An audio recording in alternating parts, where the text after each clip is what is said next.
Le Mahdi ne sera ni chiite ni sunnite. Il se proclamera simplement musulman. Sa première mission, ça va être de rétablir le véritable islam.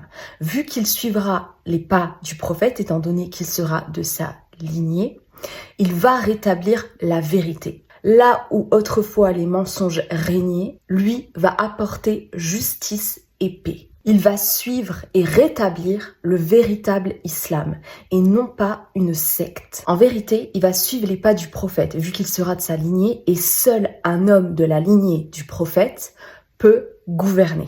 Il faut savoir que les Ahlul Bayt ont un savoir qui ne s'apprend pas dans les livres. Ils portent en eux un don de Dieu et une lumière divine. Il y a également un hadith dans lequel le prophète dit bien qu'un homme de sa lignée, donc un homme de sa famille, va reprendre le pouvoir et apporter la justice et la paix.